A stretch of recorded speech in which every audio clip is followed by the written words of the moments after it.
yena umfowethu omncane aqala ingathi ukugula ngekhanda. Okay.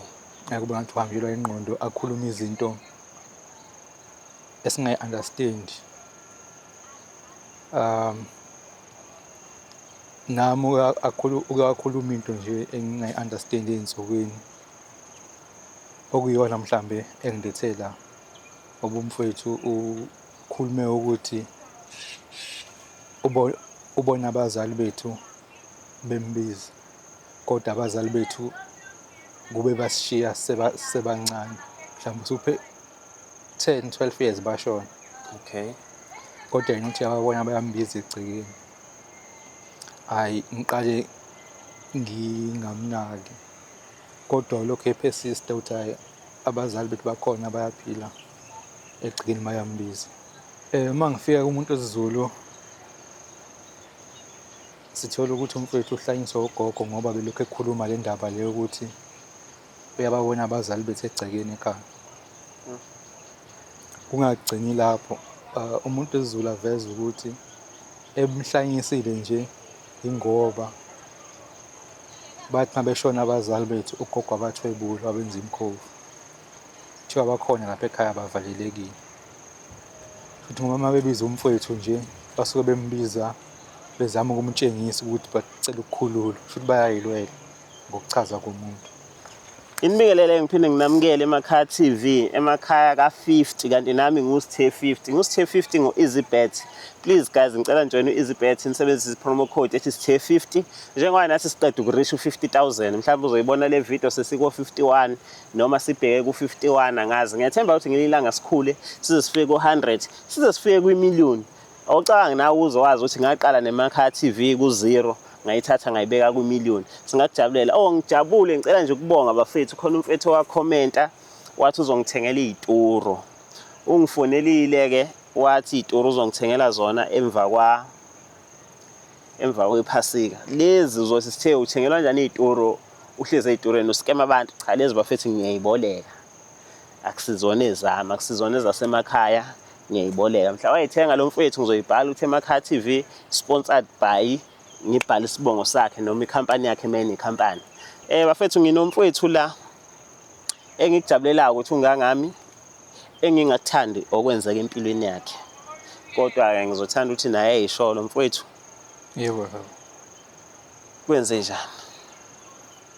Ngihamba ngodaba oluthinta umfowethu kakhulu kanye nami, kodwa umfowethu kakhulu engimfunela usizo. Okay. Ekhaya sizalwe sibathathu, kuyimina omdala, umfowethu ophakathi nomfowethu omncane. Okay. Khona sishiyani kakhulu ngokweminyaka. Then ngokuzama ukufunda, umuntu wafunda ophasa umatric weze eThekwini-ke ezozama impilo. Okay. Ekuzameni impilo izameke kodwa abafowethu basahlala khona emakhaya. Yena umfowethu omncane aqala ingathi ukugula ngekhanda. Okay. Akuba ngathi uhanjelwa ingqondo, akhuluma izinto esingayi-understand. Nami ukakhuluma into nje engingayi-understand ey'nsukwini okuyiyona mhlambe engilethe la. Ngoba umfowethu ukhulume ukuthi ubona abazali bethu bembiza, kodwa abazali bethu kube basishiya sebancane, mhlawumbe usuphe 10-12 years bashona. Okay. Kodwa yena uthi ababona bayambiza egcekeni. Hhayi, ngiqale ngingamnaki, kodwa lokhu ephesista ukuthi hhayi abazali bethu bakhona bayaphila egcekeni bayambiza. Hhayi, ngikhulume nabanye babafowethu, kube khona ongi-advise-ayo ukuthi ngeke ngiyobona umuntu wesiZulu, mhlampe hhayi ngoba bekhona but uhanjelwa ingqondo ngempela. Ngiye kumuntu wesiZulu, kube yikona-ke sithola ukuthi hhayi ngoba umfowethu ehlanya nje ey'hlanyela, wahlanyiswa ugogo.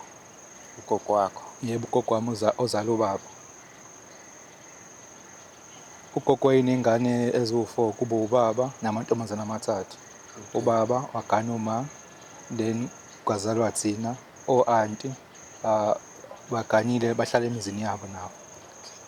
So ubaba behlala nathi noma ekhaya nogogo. Uma ngifika kumuntu wesiZulu sithola ukuthi umfowethu uhlanyiswa ugogo ngoba belokhu ekhuluma le ndaba le yokuthi uyababona abazali bethu egcekeni ekhaya.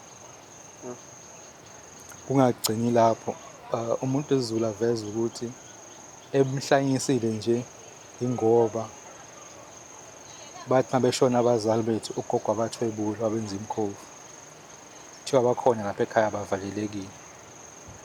Futhi ngoba uma bebiza umfowethu nje basuke bembiza bezama ukumtshengisa ukuthi bacela ukukhululwa, futhi bayayilwela ngokuchaza komuntu. Manje le nto ngithe uma ngiyithatha ngiyibheka sekuyangifikela ukuthi kahle kahle ugogo akuyona mhlawumbe into ayiqale manje ngoba sekushona abazali bethu ukuganga. Into nje abeyenza all along, because uthi uma uhlala ukhumbula ukuthi even sisafunda besithi uma sibuya esikoleni sibuye igceke licentiwe, and ekhaya umuzi omkhulu kona igceke nje elikhulu mhlawumbe ungalenza mhlawumbe u-2 noma u-3 days. Manibuya licente uba Athi ugogo licente yena. Kufike nje impela utshani buqondisiwe, kusikiwe, kubhushiwe, idindi ikhishiwe. Athi uzenzeleni. Ngaso leso sikhathi ugogo bese umuntu okhulile, bengayena umuntu obengabe namandla okwenza leyo misebenzi. Kwamina ngicabanga ukuthi uyangihlula ngosuku olulodwa. And-ke ngaphezulu kwi-age yakhe-ke. And ugogo benakho ukuthi mhlambe umuzwe ekhuluma yedwa, kodwa ungazi ukuthi ukhulumani. Even into ayikhulumayo uma uthi uzama ukuyilalela ingawenzi umqondo, uyitshele nje ukuthi hhayi umuntu omdala. Ngiyasola ukuthi bekuyizo mhlawumbe iy'lwane zakhe abekhuluma nazo ngoba lento bekuyinto ayenza sekuqala ukuthambama. Singazi noma bekhipha i-instruction ukuthi uzoqala umsebenzi noma ubezokwenzani. Manje lento iyangihlupha ngoba umfowethu uke wasibikela thina sayishaya indiva into ayishoyo.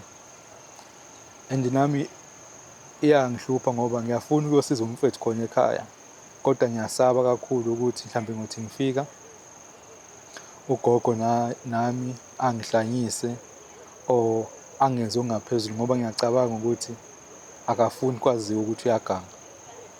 Ngoba wakwazi ukuhlanyisa umfowethu, angiboni ukuthi mina angahluleka. Ngoba shuthi unembeza akanawo, akayifuni lento oyaziyo. So into engiyidinga kahle kakhulu kunakho konke ukuthola usizo ukuthi umfowethu alapheke,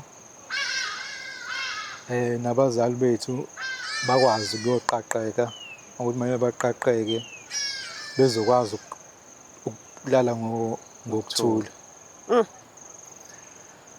Hhayi, ngiyakuzwa ukuthi-ke umfowethu angazi noma emakhaya uzwakala kahleni, unezwe elincane nje lokhu kokudala. Kodwa-ke ngokusamarayiza, umfowethu bakhule nogogo wabo ekhaya. Abazali bashona, o-anti bagana, kusho ukuthi bese kusele ugogo nabazukulu bakhe babafana. Kanti ugogo uyaganga, bengazi-ke umfowethu ukuthola ngoba esela eThekwini, esesebenza sekuhlanya nomfowabo. Umfowabo bekukade babikela ukuthi cha, uyababona abazali yena ebaleni, bengamnaki ngoba phela ingane inokukhuluma singayinaki. Kanti iyababona ngempela umfowethu useyathola ukuthi cha, abazali bathwetshula, bakhona futhi ugogo usebenza ngabo. Uyakuveza ukuthi iningi izinto ezazenzeka esakhula ayibona manje ukuthi kahle kahle kwakubuthakathi lobu obenze ogogo wabo. Kodwa-ke uze la emakhaya ngokuzocela usizo lokuthi ufuna kulapheka umfowabo oseqala ukuhlanya, kanti naye alapheke ukuthi abazali babo bekhululwe kulokuthwetshulwa obethwetshulwe ugogo wabo, and nabo useyasaba nokuya ekhaya. Ngiyayazi-ke i-feeling yokuthi umuntu ethi usaba ukuya ekhaya ngenxa yey'nkinga ey'khona ekhaya ebaleni. wonke umuzi ngithi uney'nkinga zawo. Ngiyafisa ukuthi uma kukhona abantu abazinyanga abayithemba ukuthi bazinyanga ezi-strong bemlekelele umfowethu. Ngiyafisa futhi uma kukhona abantu abaziyo ukuthi bona bayakwazi ukuqeda umuntu ohlanyayo, baye bebe khona abantu abathi umuntu ohlanyayo kufanele nimlethe esaqeda kuqala ukuhlanya. Abanye bethi mina ngiyakwazi ukumbhemisa ngey'lwane zami ngisho kuthiwa sekukade ahlanye, ukuthi asizakale nomfowethu eqine. Ngicathi umfowethu ukuqina uyakudinga kwasawena ngoba phela ubungekho aware. Because bengekho aware and manje ukuya ekhaya sekuzoba nzinyana ngoba uthi uye ekhaya unesho ukuthi nami indlela engimbuka ngayo ugogo ngeke isafana naye uzosola bese mhlambe ayangilimaza. Yes sis. Cha, mbukele emakhaya ngazi kodwa nje kulesikhathi la isikhathi esidinga khona inyanga. Ngoba ngabe ngithi mina sokhuluma nawe gogo somthini. Yabo? Ngithi sidinga inyanga ngifuna ningizwe kahle mfethu la emakhaya sijaji ngoba mina nginakho futhi ukuthi mhlawumbe ugogo uyasukelwa. Mhlawumbe naye akazi ngenza ukuthi izilwane ekhona kini ebaleni zafakwa ifakwe omunye umuntu. Bese wena uzothi izilwane ezikagogo. Kodwa ukuze sidinga omunye umuntu lo usasho ukuthi izilwane ezikagogo nomunye umuntu onganisiza obvious uzonihlolela. Uma kube ezikagogo wena nawe ubusubonda sekusho abantu abathathu. Bese bekwazi ukuthi mhlawumbe benisize. Kodwa ke inyanga zikhona esisizaziyo esizokulayela zona. Hayi evidweni ngoba asiyi-advertiseli phela kodwa ukuthi ziyasiza zi-right kodwa sokwazisa.